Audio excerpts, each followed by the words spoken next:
Bienvenue sur la cinquième colonne pour vous présenter la mise en place et les règles de jeu de site. Alors avant de commencer, on va regarder plus en détail le plateau de jeu pour vous expliquer un peu tout ce qu'il contient. Comme ça, l'explication de règles sera plus concrète. Donc sur ce gigantesque plateau de jeu, on va y retrouver bien sûr tous les emplacements pour les decks de cartes, donc pour les cartes rencontres, pour les cartes objectifs, pour le deck de cartes donc combat, qui a la particularité d'avoir à côté un petit, donc la pile de défausse et pile du deck, et qui a un petit tableau qui nous dit combien de cartes dans le deck il y a de force 2, 3, 4 ou 5. Donc ça permet un peu de gérer, de savoir sur quoi on va tomber. Et le dernier deck de cartes qu'on placera, ça sera donc ici, les cartes usines. Ensuite, on va y trouver sur ce plateau une petite échelle ici, qui est l'échelle de puissance d'attaque. Donc où on va y placer notre marqueur, qui a la particularité d'avoir un chiffre 7 entouré ici, pour nous rappeler que pendant les combats, on ne peut pas utiliser plus de 7 points de puissance, mais on y reviendra. Et qui, en bout d'échelle, donc contient un petit logo d'étoile, parce qu'on va pouvoir gagner une étoile si on arrive à un moment donné à arriver jusqu'au bout de cette échelle. Ici, on va y trouver aussi, à côté du deck de cartes, un emplacement pour les objectifs communs. Ici, une autre échelle, donc sur le côté, on a tout simplement l'échelle de popularité, qui elle aussi, si on arrive tout au bout, va nous permettre de gagner une étoile. Et ici, on y voit les points de victoire qu'on va gagner en fin de partie, donc selon le nombre d'étoiles, le nombre de territoires ou le nombre de lots de 2 ressources qu'on aura en fin de partie. Alors tout de suite, on voit que les points de victoire augmentent par catégorie selon le positionnement tout simplement de notre petit marqueur de popularité. Donc plus on sera populaire dans la partie, plus les conditions pour apporter des points de victoire, les points de victoire augmenteront eux aussi. Et puis dans le dernier coin en haut à droite, on a les emplacements où l'on va y mettre donc nos petites étoiles lorsqu'on aura rempli les conditions que nous demande donc ce petit tableau. On va y revenir plus en détail tout de suite après. En ce qui concerne donc la carte de ce monde qui représente une partie de l'Europe, on voit ces ronds de couleurs avec des logos là qui représentent tout simplement les bases de départ de chaque faction. Alors on remarque tout de suite qu'il y a 7 ronds de couleurs, donc 7 factions, alors que dans le jeu de base il n'y en a que 2. Alors tout simplement le plateau est prévu pour les 7 factions, car il va y avoir d'ici peu un add-on qui va sortir pour pouvoir jouer à 7. Donc il y a déjà les logos des nouvelles factions qui sont celui-ci le violet et puis le vert en haut, qui ne sont pas présentes donc dans la boîte de base. Donc ce logo représente tout simplement notre base de départ. Et ensuite on va y retrouver donc en forme hexagonale les terrains différents qu'il peut y avoir donc sur le plateau. On les a je pense tous ici. Donc on peut y retrouver donc des lacs qui ont la particularité d'être infranchissables pour les figurines. On y retrouve donc une ferme qui nous produira de la nourriture, une forêt qui nous produira du minerai de fer, des villages qui nous produiront des ouvriers, une forêt qui nous produira du bois, et la toundra qui nous produira du pétrole. Donc voilà les types différents de terrains qu'il peut y avoir sur le plateau. Sur certaines cases, on y retrouvera ce petit symbole qui est un symbole rencontre, qui nous permettra, lors de notre déplacement sur un tel type de case, de piocher une carte rencontre. Ensuite, au milieu du plateau, sur ce cercle, on y retrouve des tuiles hexagonales entourées de rouge avec ce petit icône qui est tout simplement un tunnel. Lors des déplacements sur le plateau, eh bien, ces cases seront considérées comme étant adjacentes, donc on pourra passer de ce tunnel directement à un autre sur le plateau de jeu. Et puis finalement, en plein milieu, eh bien, on y retrouve l'usine. Alors qu'est-ce que c'est que l'usine? Eh bien, c'est tout simplement le lieu où on produisait les mechas pendant la Première Guerre mondiale. Et il reste donc le vestige de cette usine avec à l'intérieur des plans secrets, des schémas cachés qu'on va devoir aller chercher pour améliorer notre plateau de jeu. Ça, on y reviendra dans l'explication de règles. On pourra voir aussi sur le plateau qu'il y a des rivières qui traversent les hexagones. Et bien ces rivières, elles sont infranchissables. Donc en début de partie, on ne pourra pas aller par exemple de cet hexagone à celui-là, car une rivière traverse entre les deux. De la même façon que les lacs, en début de partie, ils sont infranchissables. Voilà pour l'explication détaillée du plateau. On va pouvoir tout de suite rentrer dans l'explication donc de la mise en place. Donc je vous rejoins de suite. En ce qui concerne la mise en place, rien de bien compliqué. Pour la mise en place générale, eh bien, on va mélanger tous les decks de cartes, donc les decks rencontres, objectifs et puis les decks combat. Et en ce qui concerne le deck de cartes usine, eh bien, on prendra une carte de plus. On va prendre un nombre de cartes équivalent au nombre de joueurs, plus une carte. Donc si on est à 2 joueurs, on prendra tout simplement 3 cartes. On y placera aussi un des objectifs communs, pris au hasard, qu'on placera à cet endroit.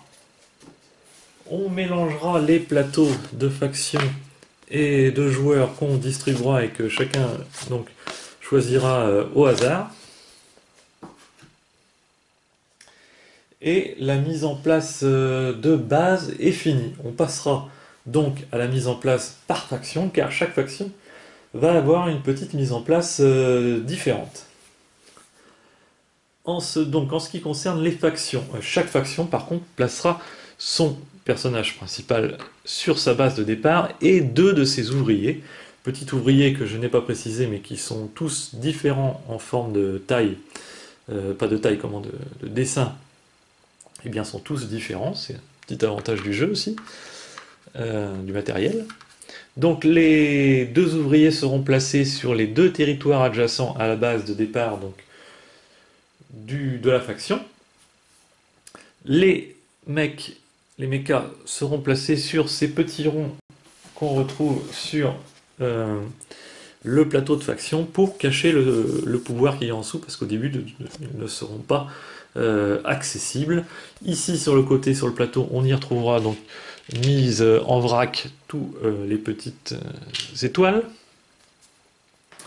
Ensuite, sur le plateau de joueurs, eh bien, on va y placer tous les pions en bois qui vont nous rester vont aller s'intégrer dans tous ces petites encoches. Donc ici, on y mettra tous les petits cubes carrés comme ceci pour remplir tous les petites encoches carrées du haut. Ici, on y placera nos bâtiments. C'est pareil, chaque bâtiment. Donc on a 4 bâtiments différents et ils sont bien adaptés aux encoches. Et dans le bas, on y placera, dans les encoches rondes, ici, les petits marqueurs ronds. Les seules encoches qui seront laissées libres, ce seront ces encoches rouges.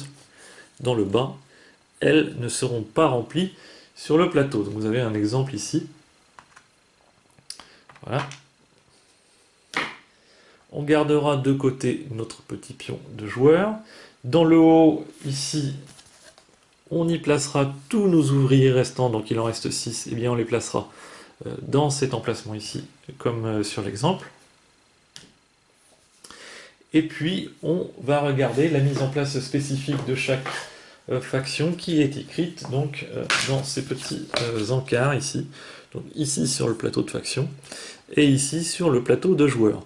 Donc sur le plateau de faction, on va y retrouver notre niveau de puissance de démarrage, ainsi que le nombre de cartes qu'on va piocher. Donc le niveau de puissance de démarrage du joueur noir c'est 1 et il doit piocher 4 cartes combat. Ensuite sur le plateau de joueur on y retrouve le nombre de cartes objectifs que l'on doit prendre, le nombre, notre position sur la piste de popularité et le nombre de pièces d'or que l'on doit prendre. Ici pour le noir je dois prendre 2 cartes objectifs qui sont ici. Je dois me positionner sur le niveau 2 sur la piste de popularité et je dois prendre 4 pièces d'or. On va y retrouver ici notre ordre de départ, donc, qui correspondra à ce petit chiffre. En ce qui concerne le joueur noir, il y a écrit 1, donc il jouera premier joueur. On pourra aussi prendre, en ce qui concerne la Collector Edition, chacun sa roue de combat. Et puis, on peut directement commencer la partie. Et donc, je vais commencer à vous expliquer les règles de site. Alors, le but de site, eh bien, tout simplement, c'est d'être en fin de partie la faction la plus glorieuse. Donc, la faction qui aura le plus d'argent en fin de partie. Voilà, le gagnant sera celui qui a le plus d'or. Comment va se dérouler donc une partie de site? Eh bien, on va tout simplement, il n'y a pas de tour de jeu, il n'y a pas de manche, on va tout simplement jouer une section de notre plateau de jeu. Donc les sections sont séparées par des bandes verticales, donc on a 4 sections sur notre plateau de jeu, et on va jouer les actions, donc il y a une action en haut et une action en bas. On va jouer les actions de notre plateau de jeu, et lorsqu'on aura fini de jouer une ou les 2 actions, eh bien le joueur suivant jouera ses actions, et ainsi de suite. Voilà, chacun joue une partie de son plateau de jeu, et puis chacun l'un derrière l'autre, jusqu'à ce que la condition de fin de partie arrive. Et la condition de fin de partie à site, eh bien c'est tout simplement le premier joueur qui aura placé donc ces 6 petites étoiles. Le joueur qui place 6 étoiles met fin immédiatement à la partie, donc il n'y aura pas de tour supplémentaire pour les autres joueurs, donc il faut faire bien attention quand la fin de partie arrive. Le joueur donc, qui place sa 6e étoile met fin immédiatement à la partie. Ensuite on comptabilise donc tout l'argent qu'on a gagné, et le plus riche est déclaré vainqueur. La principale façon de gagner de l'argent, comme on a vu dans l'explication du plateau, ça va être sur cette petite échelle. On va pouvoir en gagner avec nos étoiles, en conquérant des territoires et en ayant des doublons de ressources. On pourra gagner un petit peu d'argent dans la partie avec notre plateau de jeu, mais principalement on va en gagner en fin de partie grâce à ce tableau, et aussi bien sûr grâce à l'objectif commun qui va nous rapporter donc des points. On va expliquer comment fonctionnent donc les 2 plateaux avant de rentrer dans le détail des actions. Donc, les plateaux de faction sont faits tous de la même façon, mais les pouvoirs sont tous différents selon la faction. Donc ici on va y retrouver un bonus d'enrôlement qu'on verra un petit peu plus tard. Là, ce petit symbole c'est enrôlement. Ici des pouvoirs qui sont donc cachés au début par les mechas, qui sont tous différents selon la faction, et le pouvoir qu'on a dès le début de la partie, donc le pouvoir spécifique de la faction. Et ici bien sûr la mise en place qui est différente aussi pour chaque faction. Le plateau de jeu ne va pas être identique pour chaque joueur. Donc je vous rappelle qu'on les prend au hasard. Et chaque plateau, chaque section du plateau, en ce qui concerne l'action du haut, alors il faut bien comprendre qu'il y a la section verticale qui va désigner les actions que vous allez faire dans votre tour de jeu, mais après ce plateau est divisé en l'action du haut et l'action du bas. Toutes les actions du haut sont dans des ordres différents sur tous les plateaux des joueurs.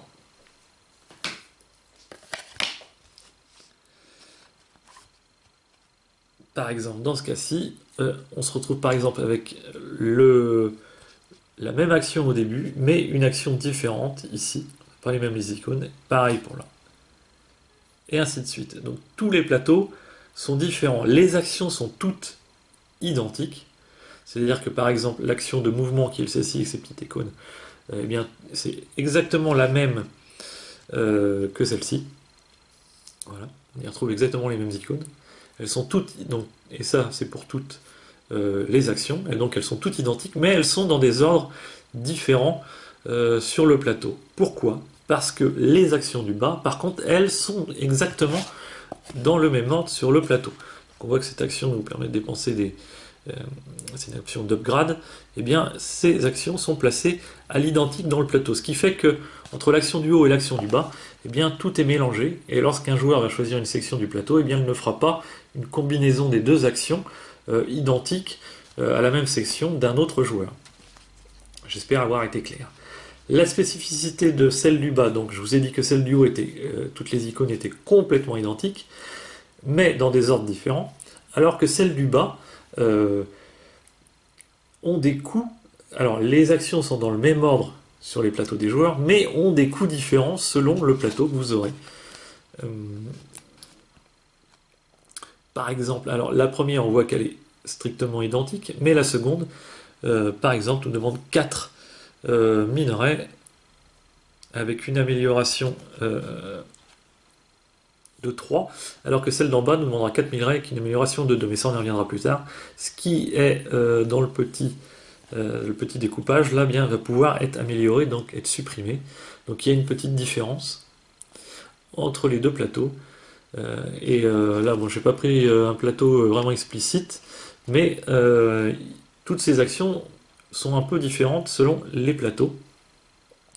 Et le gain, donc lui aussi est différent. Par exemple, dans cette action de déploiement, eh bien, ça nous permet de gagner 3 pièces, alors que celle-ci ne nous fait gagner aucune pièce.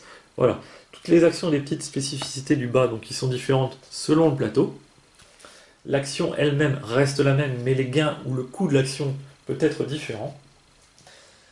Bien sûr, tout ça a été bien pensé et égal, voilà, c'est bien équilibré sur les plateaux. L'action qui coûte cher coûte moins cher sur le plateau, etc. Bon, tout est bien équilibré pour qu'il n'y ait pas de déséquilibre donc, dans ce jeu.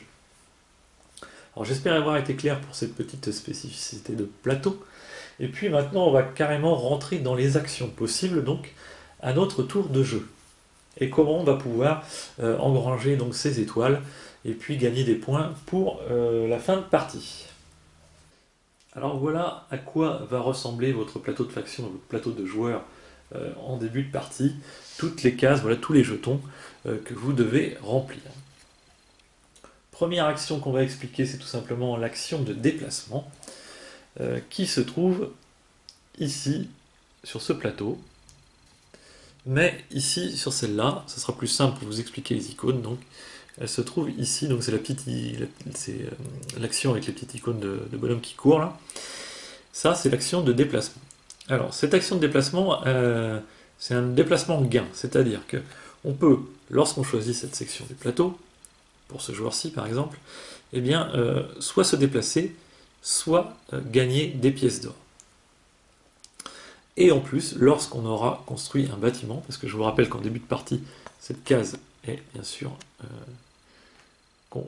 remplie, ainsi que celle-ci avec le petit carré, eh bien on va pouvoir améliorer, et ça va être ça pour toutes les actions, améliorer l'action au fur et à mesure que le jeu va se dérouler, que vous allez pouvoir upgrader donc votre plateau. Donc en début de partie, cette case est fermée, donc on a le droit qu'à 2 déplacements et une pièce d'or. Et pas encore le droit donc à ce petit bonus tant qu'on n'a pas construit le bâtiment. Donc cette action on la retrouve ici sur ce plateau de jeu. Cette action donc déplacement, on va pouvoir déplacer 2 unités d'une case. Donc on n'a pas le droit de déplacer la même unité de 2 cases. Donc c'est 2 unités d'une case. Les déplacements de base se font toujours comme ça. On va voir ça de plus près sur le plateau. Donc, lorsqu'on commence le jeu, on se retrouve donc avec notre leader dans notre base principale, et 2 ouvriers sur les territoires adjacents. Quelles sont les possibilités du déplacement? Donc comme je vous le disais à l'instant, le déplacement de base, c'est se déplacer d'un territoire. Et on peut le faire 2 fois dans le déplacement de base. On peut faire ce déplacement donc de 1 avec n'importe quelle unité, sachant que les unités sont les ouvriers, les mechas et notre leader. Donc toutes ces unités fonctionnent de la même façon pour les déplacements. Donc déplacement de 1, territoire pour 2 unités. Ensuite, il va y avoir des contraintes. En début de partie, on ne peut pas traverser les rivières et les lacs. En ce qui concerne les lacs, il n'y a que 2 factions qui auront la possibilité de les traverser. Les 2 autres factions ne pourront jamais traverser les lacs. Ce sont des cases interdites pour eux. En ce qui concerne les rivières, toutes les factions vont pouvoir gagner l'amélioration qui leur permettra de traverser les rivières. C'est une amélioration qui se trouve cachée sous les mechas, sous le plateau de faction. Et une fois qu'on aura donc déployé notre premier mecha sur le plateau, eh bien on pourra, si on a choisi ce petit bonus, traverser les rivières. Mais au début, en tout cas, on ne peut pas traverser les rivières. Les mechas et le leader ont des capacités spéciales en plus lors de leur déplacement. Alors, en ce qui concerne les mechas, ils peuvent transporter des ouvriers. Si on se trouve dans ce cas de figure, par exemple, en cours de partie, pour un déplacement, eh bien, le mecha pourrait très bien transporter les ouvriers sur le territoire d'à côté. Et ça ne compte pas de déplacement pour les ouvriers. On considère que les ouvriers sont montés dans ce géant de mecha, et donc ça ne compte pas de déplacement pour les ouvriers. C'est uniquement le déplacement du mecha qui est compté. Donc ensuite, dans ce cas de figure par exemple, il vous reste un déplacement, vous pourrez très bien déplacer l'ouvrier pour finir donc vos 2 déplacements de votre action. On peut très bien faire des chaînages comme ça. Voilà la seule spécificité de déplacement du mecha. Pour le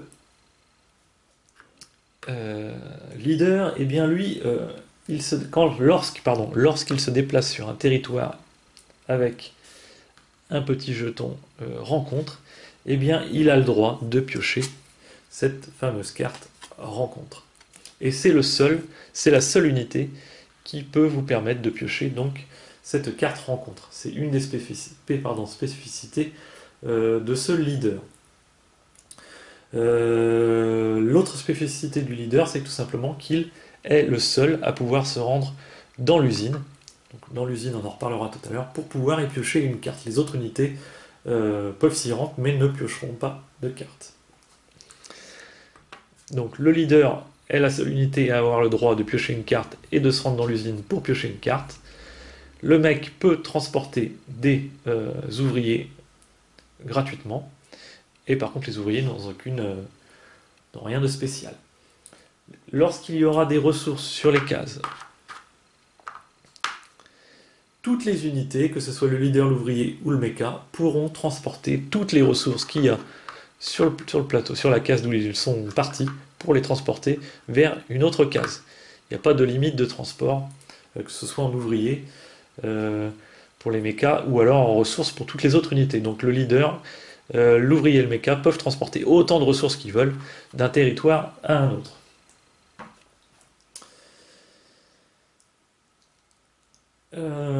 Maintenant, que va-t-il... Donc ça c'est pour les déplacements libres, sur des cases libres. Maintenant, que va-t-il se passer si on rencontre des adversaires?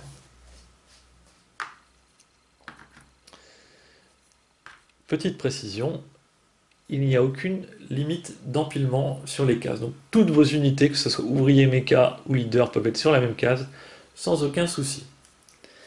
Lorsque plus tard dans la partie, vous pourrez donc traverser cette rivière, et arriver, par exemple, sur une case ouvrier. Alors, les ouvriers ne peuvent pas aller sur une case où il y a des ouvriers, ou le leader, ou le mecha adverse. Ils ont interdiction, les ouvriers c'est le peuple, donc ils ont peur, ils ne vont ni déranger le leader ni le mecha, et ils ne vont pas non plus chercher des embrouilles aux ouvriers adverses. Donc les ouvriers ne peuvent pas aller sur une case d'une unité adverse. Le mecha ou le leader, par contre, eux, le peuvent. En termes de combat, lorsque des unités mecha ou leader se rencontrent, ça va déclencher un combat. C'est-à-dire que si le mecha ou le leader, qui sont considérés étant égaux en termes de combat, il n'y a aucune spécificité entre l'un et l'autre en termes de combat. On y reviendra dans les combats en fin de règle, mais ils sont considérés comme étant égaux. Si l'un ou les deux, par exemple, se déplacent sur les ouvriers, il n'y aura pas de combat. Les ouvriers vont perdre d'office. Il y aura un combat uniquement si vous vous déplacez sur une case contenant le leader adverse ou le mecha adverse. Si dans ce cas de figure vous vous déplacez vers un ouvrier adverse, eh bien l'ouvrier adverse doit retraiter dans sa case, dans sa base de départ. Donc la base, je vous rappelle, c'est le rond ici. Donc on ne recule pas d'un territoire, c'est carrément, on repart dans sa base de départ. Mais pour l'attaquant, donc dans ce cas de figure, le joueur noir, eh bien il y a un malus, car pour chaque ouvrier qui retraite dans sa base de départ de cette façon, eh bien vous perdez un point de popularité. Je vous rappelle, l'échelle de popularité va nous permettre de gagner plus de points de victoire. Ensuite, deuxième cas de figure, que l'une ou l'autre des unités aille sur le leader ou sur le mecha, eh bien ça va engager au combat, automatiquement. Donc les combats, on y reviendra plus tard, en fin de partie. Sachant quand même, petite spécificité, si jamais il y a aussi des ouvriers sur la case, et que le joueur bleu perd le combat, eh bien l'ouvrier retraitera comme s'il était tout seul sur sa base de départ, comme dans l'exemple que j'avais montré avant. De même que les unités adverses, lorsqu'il y a une défaite, eh bien les unités repartent dans leur base de départ de la même façon que les ouvriers, mais par contre, lorsqu'il y a combat entre les unités, vous ne perdez pas de points de popularité. Les points de popularité que vous perdez, ça sera à chaque fois que vous ferez retraiter un ouvrier dans sa base de départ, qu'il soit tout seul sur une case ou dans le cas d'un combat avec un mec, si jamais, par exemple, ce joueur bleu avait perdu, eh bien la retraite de l'ouvrier vous fera perdre un point de popularité. Et ça, selon le nombre d'ouvriers qu'il y a sur la case. 3 ouvriers, moins 3 en popularité. Je pense ne rien avoir oublié pour les déplacements, si ce n'est, comme je vous avais parlé en début d'explication, eh bien que lorsque vous vous trouvez sur un tunnel et que vous désirez faire votre déplacement, vous pouvez directement aller à une case tunnel adjacente, peu importe où elle se trouve sur le plateau, que ce soit les mechas, les ouvriers ou le leader. Autre particularité, plus tard dans la partie, vous aurez placé des bâtiments sur le plateau. Alors, il y a 4 types de bâtiments, donc peu importe le type du bâtiment, tous les bâtiments fonctionnent de la même façon. Un bâtiment, ainsi d'ailleurs que les unités, ne peuvent jamais être détruits. Donc les unités, on a vu qu'ils repartaient dans leur base de départ, donc vous ne les perdez pas, ils partent juste en retraite, ils se replient. Par contre, les bâtiments, lorsqu'ils sont posés sur le plateau, ils ne peuvent plus en être délogés, que ce soit le vôtre ou celui des adversaires. Donc vous ne pourrez plus bouger votre bâtiment, et vous ne pourrez pas bouger non plus les bâtiments adverses. Donc si dans ce cas de figure, vous arrivez sur une case où il y a un bâtiment adverse, eh bien vous prenez le contrôle de la case, mais pas du bâtiment. Le bâtiment reste à la propriété de l'adversaire. Voilà pour la petite aparté sur les bâtiments. La deuxième action possible, c'est tout simplement l'action de soutien. Alors l'action de soutien, c'est celle-ci. Et sur ce plateau de jeu, c'est tout simplement celle-là. Voilà, action de soutien. Alors cette action, à la différence de l'action de déplacement qu'on a vu tout à l'heure, elle est payante. Voilà, à chaque fois que vous avez un petit rond rouge comme ça, un petit carré rouge, eh bien c'est ce que vous devrez payer. Donc cette action de soutien est payante. Et elle va vous permettre de recevoir 2 points de puissance sur la piste de puissance donc, que je vous avais montré tout à l'heure, celle où vous avez placé votre petit jeton de cette forme. Eh bien, vous pourrez gagner 2 points de puissance donc, sur cette piste. Potentiellement 3 lorsque vous aurez enlevé le petit carré qui s'y trouve, ou alors, deuxième choix possible, piocher des cartes comme ceci, des cartes combat, qui vous aideront pendant le combat. Ici, bien sûr, il y a le bâtiment, le monument que vous devrez placer, donc, mais ça, on y reviendra sur la capacité des bâtiments juste après. Ce qu'il faut savoir, c'est que lorsque vous faites cette action, à partir du moment où ces cases deviennent libres, eh bien vous aurez en plus le droit d'obtenir le bonus des cases donc découvertes. Troisième action possible, l'action de commerce. Celle-ci est aussi payante et elle va vous permettre de pouvoir recevoir 2 ressources de votre choix. Donc vous pouvez mixer, sachant qu'il y a 4 ressources différentes dans le jeu, hein, le pétrole, le bois, le fer et la nourriture, et bien vous pouvez prendre 2 fers ou alors une nourriture, un fer, vous faites comme vous voulez. Mais par contre, vous devez pouvoir les placer, donc ces 2 ressources, sur un territoire où vous avez au moins un ouvrier. Donc ce qui veut dire que si jamais tous vos ouvriers étaient retraités dans votre base de départ, eh bien vous ne pourriez pas faire cette action parce qu'il faut qu'il y ait au moins un ouvrier sur un territoire. Le deuxième choix, c'est tout simplement avancer sur cette fameuse piste de popularité. Ici, il y aura un bâtiment, il y aura l'armurerie, donc un bâtiment octogonal qui vous permettra plus tard de gagner ce petit bonus. Et la dernière action, donc celle-ci, l'action de production, va vous permettre, donc il y a un coût aussi, mais en début de partie, comme on peut le voir ici, tout est rempli avec vos 6 ouvriers restants. Donc en début de partie, l'action est gratuite, mais plus vous allez enlever des ouvriers, plus vous allez produire des ouvriers, et plus le coût va augmenter. Donc ici on voit qu'à partir de la deuxième case, on va devoir payer 1 point de puissance pour faire cette action de production. Ici, 1 point de puissance et 1 point de popularité. Et enfin, si vous mettez tous vos ouvriers sur le plateau, 1 point de popularité, 1 point de population, et, et une pièce d'or. En ce qui concerne la production, c'est tout simple. Vous produisez sur 2 territoires, potentiellement 3, au nombre d'ouvriers qu'il y a sur ce territoire. Donc si vous avez un territoire avec 3 ouvriers, eh bien vous produirez 3 fois la ressource. Donc 2 territoires produisent, et vous pourrez plus tard mettre le moulin, dont j'expliquerai le fonctionnement un peu plus tard. Voilà donc les 4 actions du haut que vous pouvez faire sur votre plateau de jeu. Ensuite, on va voir les actions du bas. Donc lors de votre tour de jeu, vous pouvez faire, je vous rappelle, la section du plateau. Et vous pouvez choisir de faire les 2 actions, ou une des 2 actions, ou aucune des actions. Si vous choisissez de faire les 2 actions, c'est-à-dire celle du haut et celle du bas, vous devez automatiquement commencer par celle du haut et finir par celle du bas. Par contre, si vous n'en faites qu'une, vous pouvez directement choisir celle du bas sans aucun problème. Et vous pouvez même choisir un côté du plateau pour ne faire aucune action, car, j'ai oublié de vous le préciser, mais lorsque vous placez votre petit marqueur sur un côté du plateau, et bien lorsque votre tour va revenir, vous ne pourrez pas refaire la même section de votre plateau, vous serez obligé de choisir une section différente. On n'a pas le droit de faire 2 fois de suite la même section de plateau.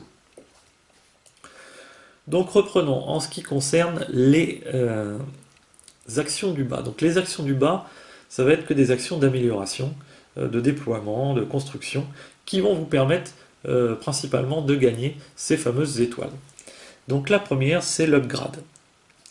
Donc l'upgrade, par contre, a un coût sur ce plateau, alors là c'est un exemple, à un coût de 2 barils de pétrole.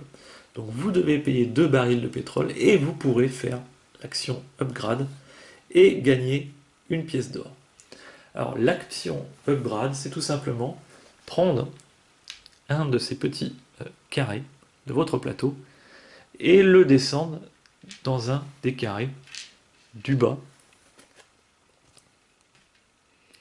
On prend donc un carré du haut du plateau et on le descend dans un carré libre du bas, ce qui va diminuer le coût de l'action future. Vous pouvez faire cette upgrade 6 fois, je crois, 1, 2, 3, 4, 5, 6, voilà, 6 cubes. Et une fois que vous aurez fait cette action upgrade 6 fois, que vous aurez descendu tous vos cubes en bas, eh bien, vous pourrez gagner une de ces fameuses étoiles. C'est une des conditions pour gagner une étoile. C'est upgrader entièrement son plateau de jeu. Donc, cette action se trouve ici. Et sur le côté, on voit, donc au début, on a notre petit rond noir comme ça. On a une action de soutien, mais ça, je vais y revenir tout de suite après. Deuxième action que l'on peut faire, c'est l'action de déploiement. Alors celle-ci coûte par exemple ici, en début de partie, 1, 2, 3, 4 minerais de fer, puisque les minerais ici sont apparents. Elle va vous permettre donc cette action de déployer les mechas. Voilà, c'est comme ça qu'on va déployer les mechas. Il faut payer en fer pour pouvoir déployer les mechas sur le plateau. Les mechas se déplacent, se déploient sur une case avec un ouvrier, obligatoirement. Donc potentiellement, on peut déployer un mecha sur une case contenant donc un ouvrier, et ça nous rapporte sur ce plateau-ci 3 pièces d'or. Action suivante, c'est l'action de construction, celle qui va nous permettre de construire les fameux bâtiments, donc, qui ici coûte 4 bois en début de partie, et qui va vous permettre de pouvoir construire un bâtiment sur une case contenant au moins un ouvrier, de la même façon que les mechas. Les bâtiments que voici. Voilà. Donc on a le moulin, le monument, l'armurerie et la mine. Lors de l'action de construction, vous choisissez le bâtiment que vous voulez construire. Chaque bâtiment, une fois que vous l'avez construit, va révéler son bonus qui sera actif à chaque fois que vous choisissez l'action du haut correspondante. Donc, par exemple ici, lorsque vous choisissez l'action mouvement, eh bien, vous pourrez profiter du bonus du bâtiment mine si jamais vous l'avez construit sur le plateau. Le bonus du bâtiment mine, parlons-en, c'est tout simplement voilà, de créer une mine personnelle identique à ceux qu'il y a sur le plateau, sur les cases octogonales entourées de rouge que je vous avais montré tout à l'heure. Donc c'est une mine que vous allez placer donc quelque part sur le plateau, mais par contre c'est une mine personnelle, c'est-à-dire que vous allez pouvoir seulement vous déplacer entre cette mine et celles qui sont présentes sur le plateau. Les autres joueurs ne pourront pas profiter de cette entrée de mine. Le deuxième bâtiment, c'est le monument, qui lui, quand il sera construit sur le plateau, pourra, à chaque fois que vous choisissez donc cette action de renforcement, vous faire gagner un point de popularité. L'armurerie, à chaque fois que vous choisissez cette action, vous fera gagner un point de puissance.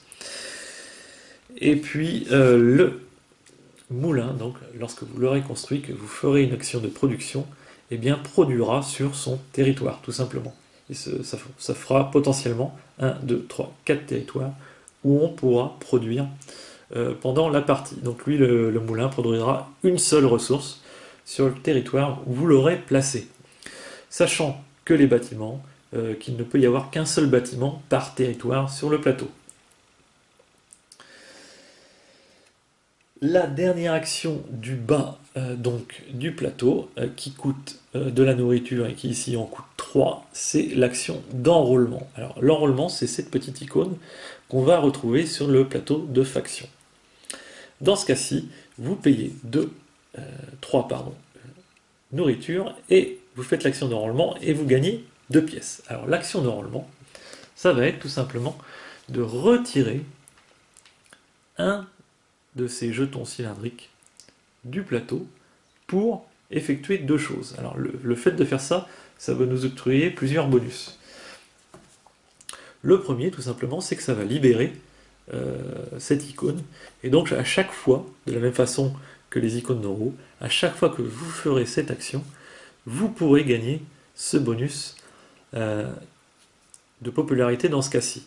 Mais on voit ici un petit lien qui permet de dire que c'est soi-même, puisque vous êtes au milieu, et vos voisins. Donc ça veut dire qu'il va falloir surveiller les actions de ses voisins, car à chaque fois que un de vos voisins de droite ou de gauche va choisir cette action-ci, action de construction, eh bien vous allez toucher ce petit point de popularité.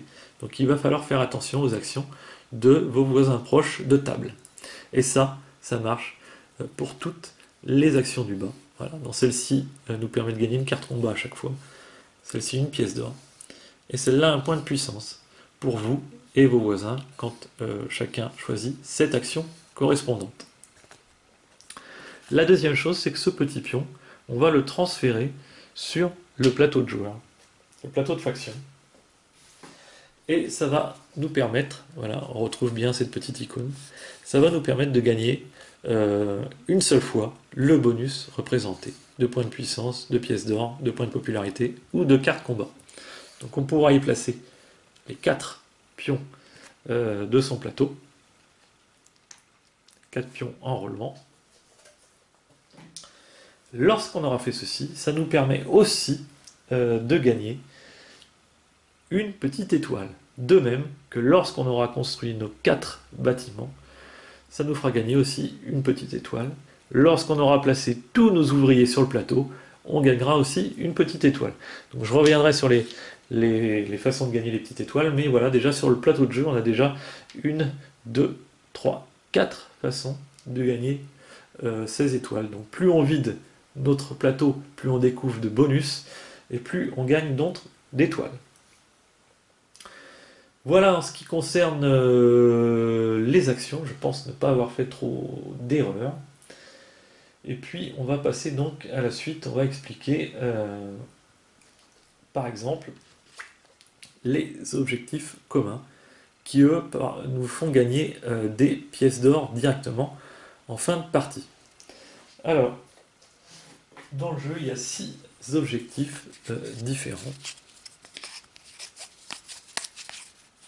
Voilà. Qui vont nous permettre de gagner en général de 2 à 2 à 9 et là 2 à 6 pièces d'or. Alors ce sont des objectifs, je ne vais pas tous vous les présenter, voilà, là par exemple il faut construire, il faut contrôler des territoires près d'un jeton rencontre, ici près des lacs, ici près des mines, voilà, il y a un tas de ici près des fermes ou des champs de pétrole, voilà, il y a un tas de façons de gagner donc ces points en fin de partie, mais tout est basé sur le contrôle des territoires à proximité d'un autre. La rencontre. Alors, je vous le rappelle, lorsque votre leader ou un leader adverse arrive sur une case où il reste encore un jeton rencontre, eh bien vous tirez tout de suite une carte rencontre. Et vous lisez les choix qui s'offrent à vous. Donc il y a toujours 3 choix sur ces cartes rencontres. Il y a toujours le premier qui est un gain direct, donc par exemple ici gagner 2 popularités. Un choix du milieu qui est toujours payant en sous, donc payer 2 pièces pour gagner 4 bois par exemple. Et le dernier qui est toujours payant en popularité. J'espère qu'on va le voir. Merci. Là par exemple payer 2 popularités pour gagner un travailleur et 3 pétrole. Donc voilà, donc toutes les cartes rencontres sont faites de la même façon. Il y a toujours un gain gratuit, un gain payant et un gain payant en popularité. Donc c'est à vous de choisir tout simplement le bonus que vous voulez prendre. Donc il y a 11 jetons rencontres en début de partie sur le plateau. Donc à vous de vous dépêcher d'aller dessus avant les autres pour profiter du bonus bien sympa que la carte rencontre vous donnera. Il n'y a aucun malus, ce sera toujours un bonus.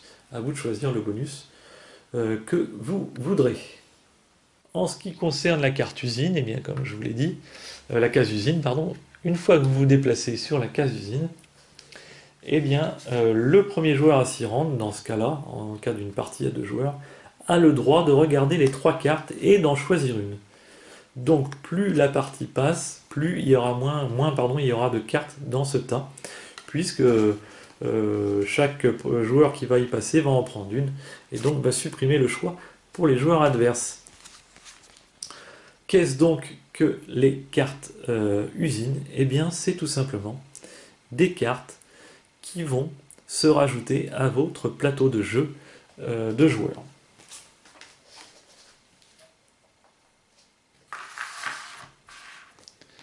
Vous avez donc 4 cases sur votre plateau de joueurs. Eh bien, la carte usine est virtuellement une 5e case, une 5e section sur votre plateau de joueurs que vous pourrez sélectionner. Donc ça vous offre plus de choix pour effectuer des actions. Alors, petite particularité des cartes usines, c'est que dans le bas, ils ont tous la même action. Ils n'ont pas d'action identique à celle sur le plateau de joueurs, mais c'est une action de déplacement qui vous permet de déplacer une unité de 2 cases.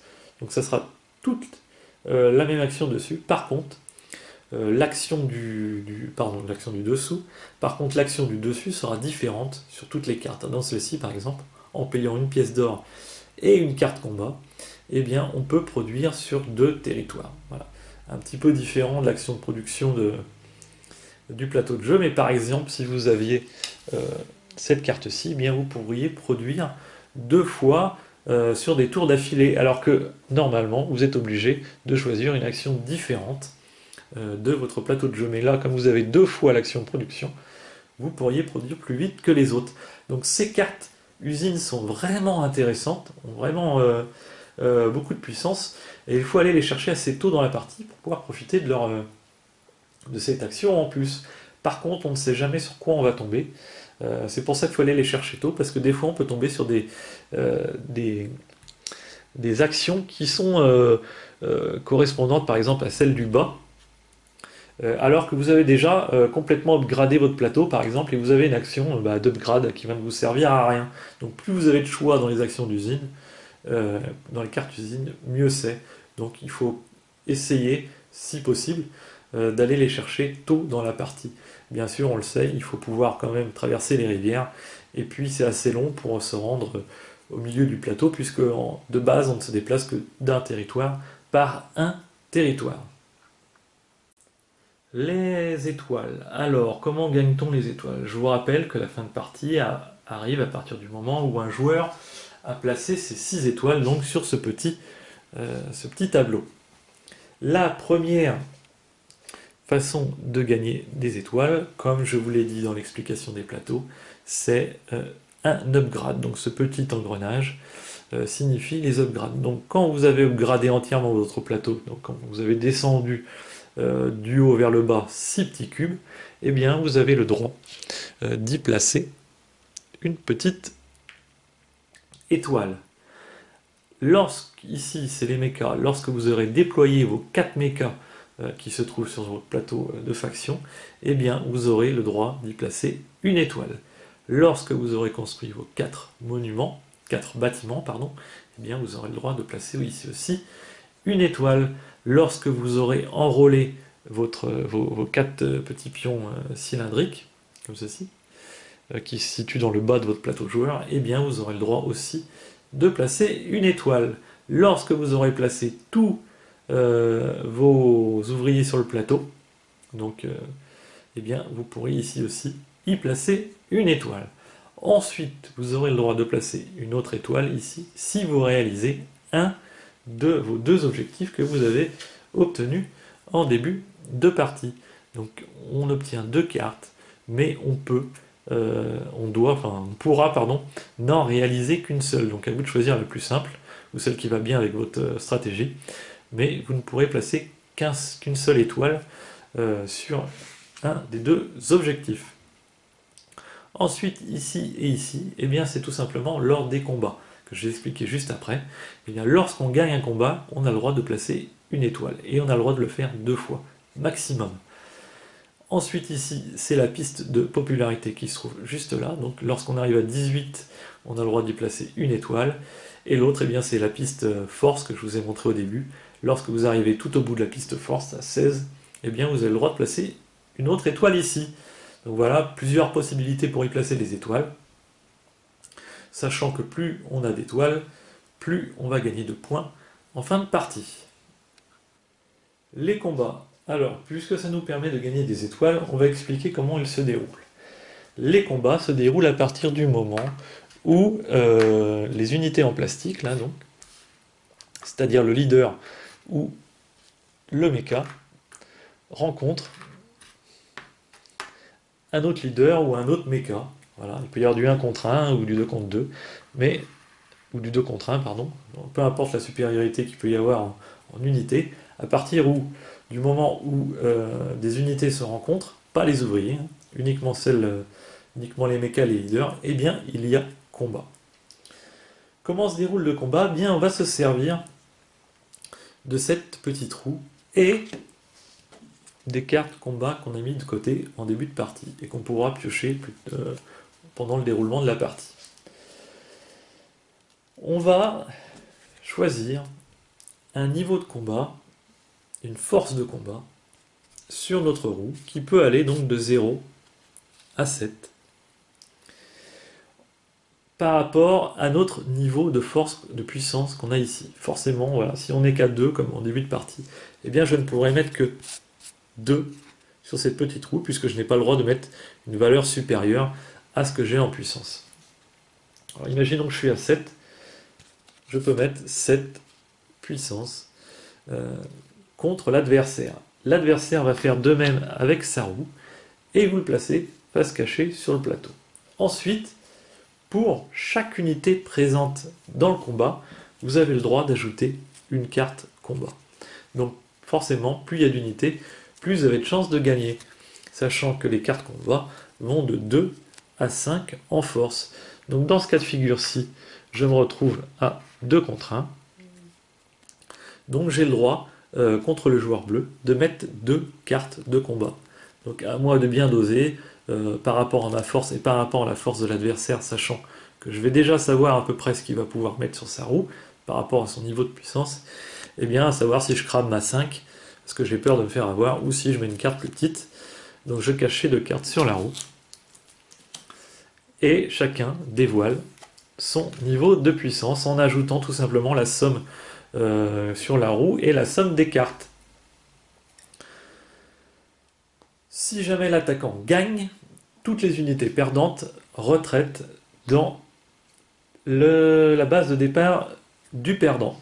Sachant que, comme je vous l'ai dit tout à l'heure, les ouvriers, s'il y en avait sur la case, vous font perdre un point de popularité sur la piste popularité. Mais par contre, les ouvriers ne comptent pas, ne vous permettent pas de rajouter des cartes de combat.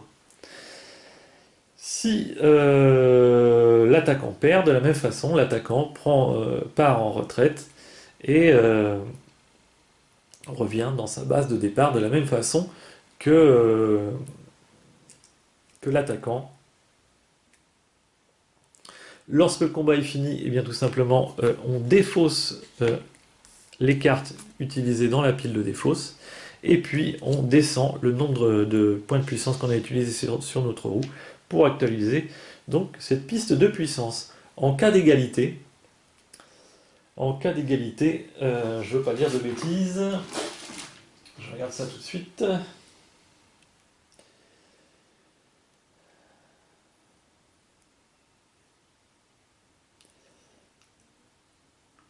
Alors,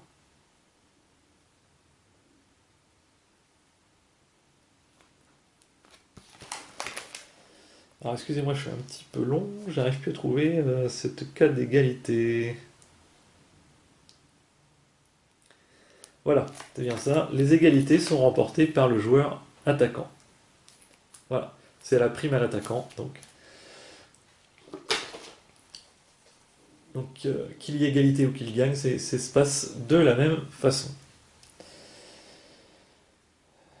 Je vous rappelle que gagner un combat, ça vous fait gagner une étoile. Donc vous pouvez maximum gagner 2 étoiles en gagnant 2 combats. Ensuite, vous pouvez toujours continuer à combattre, mais vous ne gagnerez plus d'étoiles. S'il y avait des ressources sur le territoire que vous avez gagné, les ressources bien sûr ne retraitent pas, hein, les ressources restent où ils étaient. Maintenant, après avoir vu toutes les fonctions du jeu, je pense que j'ai tout passé en revue, on va pouvoir regarder comment gagner donc les points, plus précisément comment gagner les points en fin de partie. Alors les points en fin de partie, je vous le rappelle, ce sont les pièces. Donc vous devrez compter toutes les pièces que vous aurez emmagasinées devant vous au cours du jeu, plus les objectifs communs par rapport au territoire que vous contrôlerez, et ces 3 conditions. Donc la première, c'est tout simplement le nombre d'étoiles que vous aurez cumulé donc, sur la piste d'en haut durant la partie, par rapport à votre niveau de popularité. Donc plus votre niveau de popularité va augmenter, plus la valeur de l'étoile va augmenter, et de la même chose pour les objectifs d'après. Donc les étoiles, c'est pas compliqué, vous comptez votre nombre d'étoiles, multipliez par sa valeur, correspondant bien sûr la valeur au niveau où est arrivé le jeton de popularité, et vous gagnez donc ce chiffre en pièces. Ensuite, vous allez calculer le nombre de territoires que vous contrôlez. Contrôler un territoire, c'est avoir au moins une unité sur un territoire, que ce soit un ouvrier, un leader ou un méca, avoir un ouvrier sur un territoire, ou un bâtiment seul. Un bâtiment où il y aura un adversaire dessus ne sera pas contrôlé par le joueur du bâtiment, mais sera contrôlé par le joueur. Le territoire sera contrôlé par le joueur ayant l'unité. Donc, je vous le rappelle, le contrôle du territoire, là, comme il n'y a personne, est contrôlé par le détenteur du bâtiment. Par contre, à partir du moment où il y a une unité, même si c'est un ouvrier sur cette case, eh bien, ce n'est plus le joueur bleu dans cet exemple qui contrôle le territoire. Donc on va compter tous les territoires qu'on contrôle, et de la même façon que les étoiles, multipliées par le chiffre correspondant en face de notre petit pion de popularité. Ensuite, ici, on nous dit que par lot de 2 ressources, donc vous allez emmagasiner toutes les ressources que vous avez sur votre plateau pour gagner donc des points de victoire de la même façon que les autres. Donc par lot de 2 ressources en fin de partie, eh bien vous gagnez des points, des pièces d'or correspondantes, toujours de la même façon par rapport à où se trouve le pion de popularité. Donc voilà comment on gagne des points en fin de partie. On additionne tout ça avec les sous qui nous restaient, et puis ça nous fait un vainqueur en cas si quelqu'un a plus d'or qu'un autre. En cas d'égalité, on sera départagé. Je vous dis ça tout de suite. Les égalités sont départagées au nombre d'ouvriers, de mecs et de bâtiments, sur le plateau bien sûr.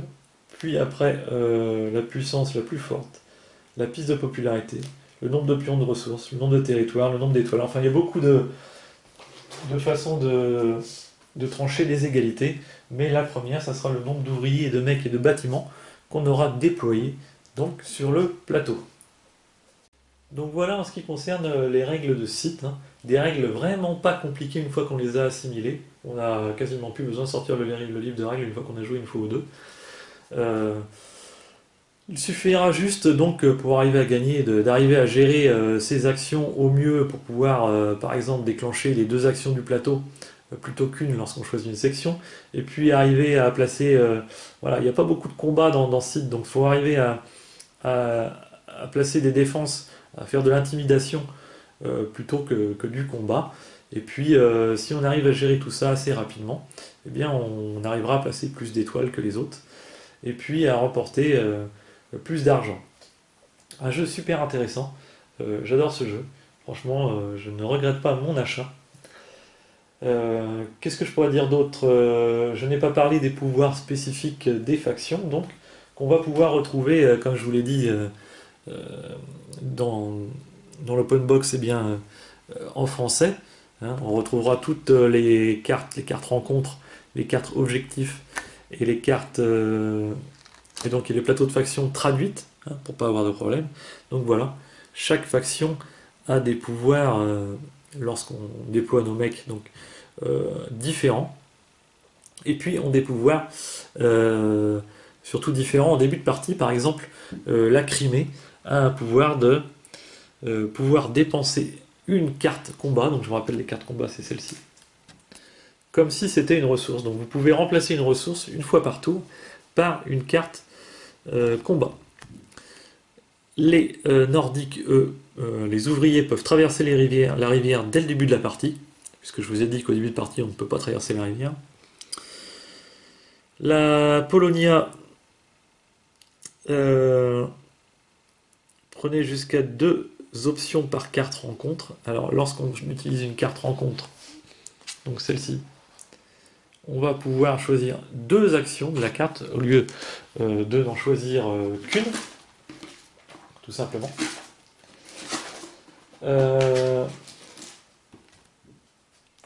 Ensuite, les Rusviettes, eh bien, on pourra choisir la même section de son plateau de jeu, donc ici. On pourra choisir la même section 2 fois d'affilée. Donc c'est vraiment pratique. Et puis, la Saxonie, non pas la Saxonie, si c'est ça, la Saxonie, eh bien, eux ont un pouvoir de départ qu'il n'y a pas de limite au nombre d'étoiles qu'on peut placer pour réaliser les objectifs. Alors ça veut dire que la Saxonie pourra réaliser plusieurs objectifs, alors que les autres sont limités à un seul. Ensuite, je ne vais pas tous vous les lire, mais on va pouvoir déclencher des pouvoirs. Donc le premier, pour tous, c'est à peu près la même chose, ça va être le pouvoir de traverser la rivière. Et puis ici, c'est pareil pour tous, ça sera le même pouvoir déclenché, c'est-à-dire qu'on va pouvoir avancer d'une case de plus par action de déplacement. Donc on pourra faire avancer nos unités de 2 cases. Et puis après, les actions, les pouvoirs du milieu sont vraiment différents selon les factions, puisqu'ici on a des pouvoirs qui vont vous permettre d'aller dans les lacs, des pouvoirs ici et ici qui vont pouvoir, lors des combats, voilà, maluser l'adversaire. Voilà, enfin il y a un tas de pouvoirs différents selon les factions. Donc voilà en ce qui concerne le site. J'espère avoir été explicite et ne pas avoir fait trop d'erreurs. De toute façon, vu que la règle est en français, qu'on peut la trouver sur BGG, eh bien je vous invite à la télécharger. Elle est très très claire, franchement. Voilà, on se pose plus du tout de questions. Il y a un petit errata pour ceux qui voudraient aller voir sur le site de Stonemaier concernant juste 2-3 clarifications telles que l'utilisation du moulin. Alors on va en parler tout de suite puisqu'on est dans le vif du sujet. Donc le moulin, je vous rappelle celui-ci, lorsqu'il est placé sur le plateau, vous permet de produire la ressource où il est, mais tout le temps, c'est-à-dire que c'est pas comme les ouvriers où vous devez choisir, je vous rappelle, vous devez choisir, alors ici, par exemple en début de partie, on doit choisir où produire sur 2 territoires, mais le moulin, lui, s'il est libéré ici, eh bien, il produit tout le temps sur ce territoire. Donc vous recevrez, à partir du moment où il est sur le plateau, à chaque action de production, vous recevrez toujours la production où se situe le moulin, sauf si, cas de figure spécial, si une unité adverse contrôle le territoire. Si vous choisissez le territoire du moulin, parce que normalement vous n'avez pas besoin de le choisir, il produit automatiquement, mais un cas de figure, par exemple vous avez beaucoup d'ouvriers sur ce territoire et que vous choisissez donc ce territoire pour produire, eh bien le moulin ne produira pas deux fois, hein. Le moulin ne produit toujours qu'une seule fois. Donc c'est cette petite spécification qui a été faite donc sur un des errata. Le deuxième, c'est sur le timing de l'utilisation des cartes objectifs. Donc les cartes objectifs, quand vous les validez, eh bien vous devez dire aux autres joueurs que vous avez validé un objectif, soit avant l'action du haut ou l'action du bas, soit après l'action du haut ou l'action du bas. En clair, vous n'avez pas le droit de dire « j'ai réussi mon objectif » pendant que vous êtes au milieu d'une action. La troisième petite précision, c'est tout simplement lors des combats. Si il y a combat contre un adversaire, les combats sont résolus à la fin de tous vos mouvements. Là. Comme en début de partie, vous avez le droit à 2 mouvements, par exemple, eh bien, si jamais vous vous déplacez ici qu'il y a un combat, vous effectuez vos autres mouvements, alors soit ici en renfort ou soit ailleurs sur notre territoire, dans cet exemple, et après, à la fin de votre action mouvement, eh bien, vous résolvez le combat ou les combats qu'il y a sur le plateau. La petite précision, c'est que si vous vous rencontrez, si vous allez sur un territoire, par exemple dans ce cas de figure, si vous allez sur un territoire où il y a un ouvrier, les combats ne sont pas... Déjà, il n'y a pas réellement de combat contre les ouvriers, mais c'est fait immédiatement. C'est-à-dire que l'ouvrier bleu doit retraiter dans sa base de départ immédiatement, et non pas à la fin de votre tour de combat, comme le combat à proprement parler. Ce qui permet, dans le cas de cette retraite d'ouvrier, de pouvoir déplacer, lors de votre deuxième déplacement, une autre unité sur ce même territoire sans avoir à faire retraiter cet ouvrier, par exemple. Voilà. Ça permet de traverser, par exemple, si on faisait 1, 2, si on avait un déplacement, voilà, exemple typique qui va être plus clair, parce que je ne sais pas si je l'ai précisé, mais lorsque vous rencontrez une unité adverse, que ce soit ouvrier ou ou une figurine, ou un leader dans ce cas-ci, eh bien votre mouvement est immédiatement stoppé. Vous ne pourrez pas aller plus loin, même si vous avez 2 points de mouvement. Donc c'est très utile de savoir cette petite précision des ouvriers, puisque si dans ce cas de figure je me déplace ici, et que ça met fin à mon mouvement du mecha, eh bien l'ouvrier retraite, et ça permet après à mon leader d'obtenir 2 cases pour pouvoir passer sans être arrêté par l'ouvrier, puisque rencontrer une unité adverse arrête son mouvement. Donc voilà, cette petite précision concerne uniquement les ouvriers. Donc c'était pas vraiment bien précisé, bien expliqué dans le livre de règles. Donc ça a été raté sur le site de Stonemeyer, mais bon, forcément, ça fait pas partie de la règle de jeu que vous pourrez télécharger. Voilà en ce qui concerne les règles de jeu. Donc comme je vous le disais tout à l'heure, j'espère ne rien avoir oublié, ne pas faire avoir fait trop d'erreurs. De toute façon, si j'ai été un peu trop... si je me suis un petit peu trop embrouillé, si vous n'avez pas très bien compris, je vous invite à lire le livre de règles. Et puis, sur ce, j'espère que ce jeu vous a intéressé, parce que franchement, moi, j'ai rapidement envie d'y rejouer. Alors je vais même tester la version solo, et peut-être que je ferai une toute petite courte vidéo pour en parler. Donc je vais essayer ça incessamment sous peu. Sur ce, je vous dis à la prochaine vidéo sur la 5e colonne.